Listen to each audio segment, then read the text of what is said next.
All right, hey guys, welcome back. I wanted to take a couple of minutes to additionally look at how we can explain ionic bonding using the quantum mechanical model of the atom. Remember, that's just a fancy word for electron configurations. So these Lewis dot diagrams are really simple and nice and easy in terms of visualizing the formation of an ionic compound. But if you wanted to really understand what we mean when we say a full valence shell, the best way to visualize that is using those electron configurations. So let's take a look at sodium's electron configuration. 1s2, 2s2, 2p6, 3s1. In order for sodium to become stable, it needs 8 valence electrons.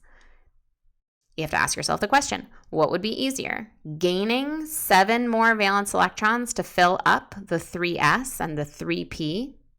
Or do you think it's easier to just lose that 1 valence electron out of the 3s valence shell and be left with a full 2s2, 2p6 valence shell?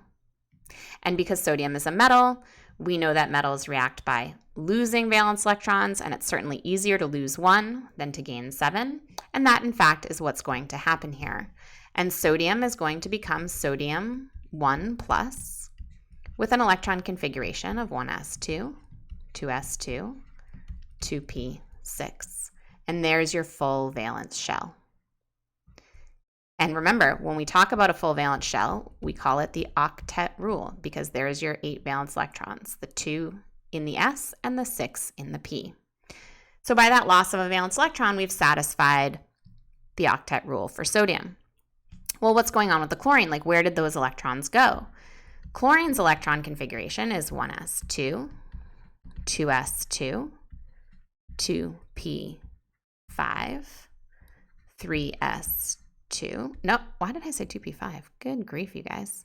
2p6, 3s2, 3p5. That's why I said it. Okay, so in order for chlorine to get to a full valence shell, it could either gain 1 valence electron there to get to a full 3p6, or it would have to lose all 7 of those valence electrons. But we know that chlorine is a nonmetal, and it will gain. And also, it's easier to gain 1 than lose 7. So 1s2, 2s2, 2p6, 3s2, 3p6. There's your full valence shell. So really what was happening here is this electron from the sodium was being transferred over here to the chlorine. We can visualize that here with this quantum mechanical electron configurations, or simply here with this Lewis dot diagram. Okay. I think that's it. Have a good one, you guys.